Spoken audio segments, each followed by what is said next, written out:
बच्चों, इससे पहले मैंने आपको कारक से रिलेटेड एक वीडियो भेजा था जिसमें कारक के सभी भेद दिए गए थे और कारक के बारे में बताया गया था। थोड़ा सा यहाँ मैं विभक्ति को फिर से बता रहा हूँ। तो कहता है विभक्ति किसे कहते हैं? कारक का जो चिन्ह होता है उसे विभक्ति कहते हैं।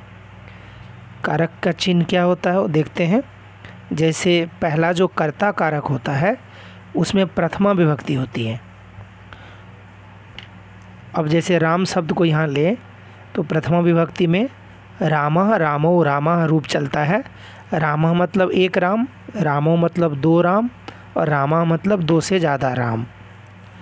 तो कर्ता कारक में प्रथमा विभक्ति होती है। कर्म कारक में द्वितीया विभक्ति होती है। उसी को राम शब्द को देखिए, रामम रामौ रामान। रामम मतलब राम को, रामो मतलब दो राम को, रामान मतलब दो से ज़्यादा राम को। करण कारके तृतीया विभक्ति भवति। करण कारक में तृतीया विभक्ति होती है। जैसे रामेन रामाभ्याम रामैः। रामेन एक राम के द्वारा, रामाभ्याम दो राम के द्वारा, रामैः दो से ज़्यादा राम के द्वारा। संप्रदान कारके चतुर्थी विभक्ति भवति। और संप्रदान कारक में चतुर्थी विभक्ति होती है। यथा मतलब जैसे रामाय रामाभ्याम रामेभ्यः। रामाय मतलब राम के लिए, रामाभ्याम मतलब दो राम के लिए और रामेभ्यः मतलब दो से ज़्यादा राम के लिए। अपादान कारके पंचमी विभक्ति भवति। अपादान कारक में पंचमी विभक्ति होती है। जैसे रामात राम से या द्वारा, रामाभ्याम मतलब दो राम से या द्वारा, रामेभ्यः मतलब दो से ज़्यादा राम से या द्वारा। संबंध कारके षष्ठी विभक्ति भवति। संबंध कारक में षष्ठी विभक्ति होती है। जैसे रामस्य रामयोः रामानाम। रामस्य मतलब राम का, रामयोः मतलब दो राम का, रामानाम मतलब दो से ज़्यादा राम का। अधिकरण कारके सप्तमी विभक्ति भवति। अधिकरण कारक में सप्तमी विभक्ति होती है। जैसे रामे रामयोः रामेषु। रामे मतलब राम में, रामयोः दो राम में, रामेषु मतलब दो से ज़्यादा राम में। संबोधने पुनः प्रथमा विभक्ति भवति। संबोधन में फिर से प्रथमा विभक्ति होती है, बस संबोधन का चिन्ह लग जाता है और हे लग जाता है। जैसे हे राम मतलब एक राम, बुलाने के सेंस में इसका यूज होता है। जैसे हे राम मतलब एक राम को बुलाया जा रहा है। हे रामौ जैसे दो राम को बुलाया जा रहा है। और हे रामा दो से ज़्यादा राम को बुलाया जा रहा है। अब आगे आइए, कारक के भेद। ये मैं आपको पहले भी जो कारक का वीडियो भेजा था उसमें भी बता रखा था। कारक के 8 भेद होते हैं। जैसे कर्ता, कर्म, करण, संप्रदान, अपादान, संबंध, अधिकरण तथा संबोधन। देखिए, जब प्रथमा विभक्ति कहाँ होती है? जब कर्ता कारक रहता है और कर्ता का हिंदी में चिन्ह होता है ने। यदि हिंदी में ने चिन्ह लगा हुआ है या कहीं कहीं ने साइलेंट ही भी रहता है, जैसे राम ने किताब पढ़ी, यहाँ राम जो है राम में ने चिन्ह लगा हुआ है, तो यानी यह कर्ता है।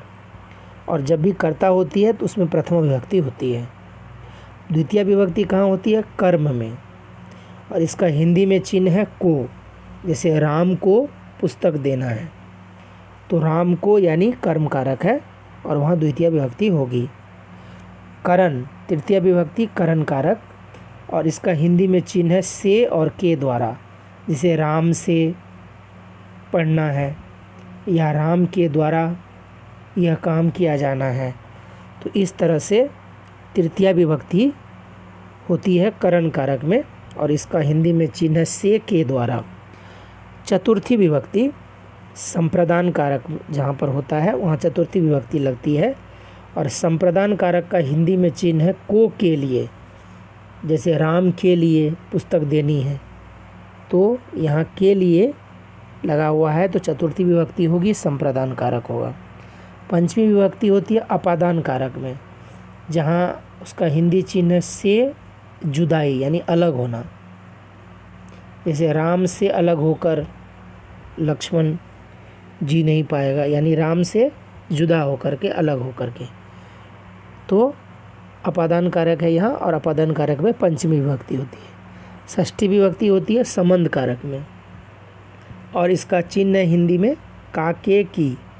जैसे राम का पुत्र लव है, राम का पुत्र कुश है, या राम की पत्नी सीता है। तो काके की यह जो हिंदी का चिन्ह है, यह संबंध कारक में होता है, उसमें षष्ठी विभक्ति होती है। सातवीं विभक्ति होती है अधिकरण कारक में, और उसका हिंदी में चिन्ह है में और पर। जैसे मेज पर पुस्तक रखी है या टेबल पर पुस्तक रखी है, तो में और पर इस हिंदी चिन्ह को जहाँ देखते हैं आप, तो समझ जाइए सप्तमी विभक्ति है, और इसमें अधिकरण कारक होगा। संबोधन विभक्ति कहाँ होती है? संबोधन में, और इसका हिंदी में चिन्ह है हे या भो। जैसे हम हे राम बोलते हैं, मतलब हे राम, जैसे किसी को बोलते हैं ना हे इधर आओ, उस सेंस में संबोधन कारक का प्रयोग होता है। अब आते हैं हम लोग चतुर्थी विभक्ति में। यह मेन हमारा टॉपिक है क्लास 8th में। चतुर्थी विभक्ति कहाँ होती है? पीछे जैसा कि शॉर्ट में बताया, चतुर्थी विभक्ति संप्रदान कारक में होती है, और उसका विभक्ति चिन्ह है के लिए। कर्ता जिसके लिए कार्य करता है, कर्ता यानी सब्जेक्ट, वह जिसके लिए कार्य करता है, उसमें चतुर्थी विभक्ति का प्रयोग होता है। उदाहरण देखते हैं। पहला, जैसे अम्बा पुत्राय उदनम पचती, माँ जो है वो अपने बेटे के लिए चावल बना रही है, भात बना रही है। तो अम्बा यहाँ पर किसके लिए बना रही है? पुत्र के लिए बना रही है। तो यानी चतुर्थी विभक्ति कहती है कर्ता जिसके लिए कार्य करता है, उसमें चतुर्थी विभक्ति का प्रयोग होता है। तो यहाँ पर अम्बा पुत्र के लिए काम कर रही है, इसीलिए पुत्र में चतुर्थी विभक्ति होके पुत्राय बन गया। जैसे राम शब्द है, राम शब्द का चतुर्थी एकवचन में रूप होगा रामाय, बालक का होगा बालकाय, उसी तरह पुत्र का हो गया पुत्राय। सेकेंड एग्जाम्पल है पिता सुताये क्रीडनकम आनयति। पिता जो है वह अपनी बेटी के लिए खिलौना लाती है। क्रीडनकम मतलब खिलौना लाते हैं। तो पिता यहाँ अपनी बेटी के लिए बॉल ला रहे हैं, खेलने का खिलौना ला रहे हैं। तो यहाँ पर यदि हम क्वेश्चन करेंगे किसके लिए ला रहे हैं, तो यह जो सुताये शब्द है यानी अपनी बेटी के लिए, इसीलिए यहाँ पर चतुर्थी विभक्ति का प्रयोग हुआ है। और सुता चूँकि स्त्रीलिंग है, इसीलिए यहाँ पर इसका शब्द रूप चलेगा लता की तरह, और लता शब्द या बालिका शब्द की तरह। लता या बालिका का चतुर्थी एकवचन में रूप करेंगे तो वहाँ होता है बालिका यही या लता यही। तो उसी तरह यहाँ हुआ सुता यही, यानी पिता अपनी बेटी के लिए बॉल या खिलौना लाते हैं। तो इसीलिए सुता में चतुर्थी विभक्ति का प्रयोग हुआ, क्योंकि यहाँ पर संप्रदान कारक है। थर्ड में है तुम कस्मई फलानी नयसी, तुम किसके लिए फल लाते हो। यहाँ देखिए कस्मई का प्रयोग हुआ है, यानी चतुर्थी विभक्ति। फोर्थ में अहम ज्ञानाय गुरु समीपम गच्छामि, मैं ज्ञान के लिए गुरु के समीप जाता हूँ। तो किसके लिए जाता हूँ? ज्ञान के लिए जाता हूँ। तो ज्ञान में चतुर्थी विभक्ति का प्रयोग हुआ, जैसे रामाय वैसे ज्ञानाय। पाँचवा है दीपका प्रकाशाय भवति, दीपक जो होता है वह प्रकाश के लिए होता है,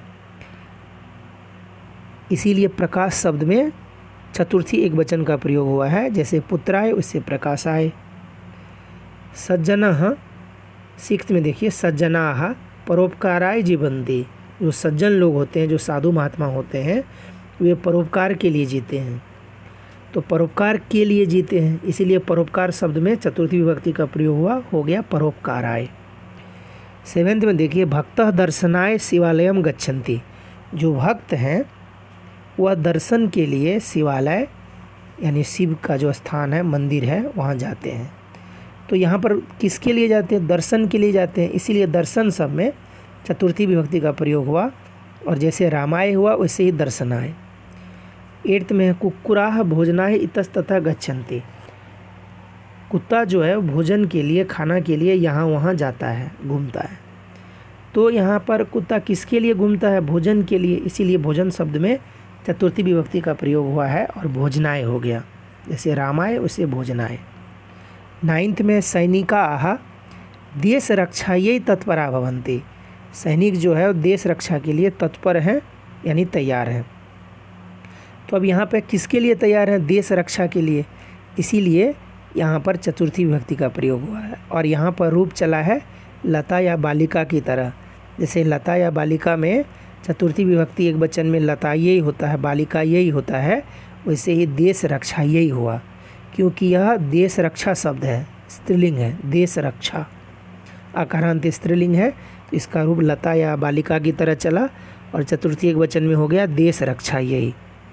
10th में है काका जलपानाय घटस्य ऊपरी उब्बिशति।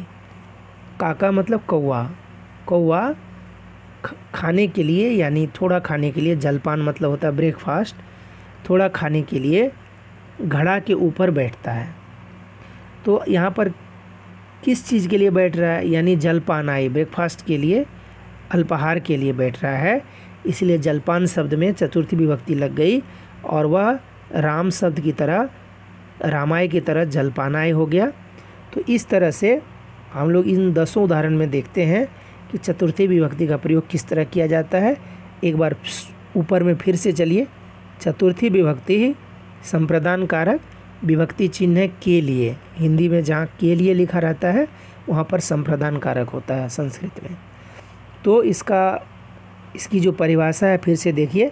कर्ता जिसके लिए कार्य करता है उसमें चतुर्थी विभक्ति का प्रयोग होता है।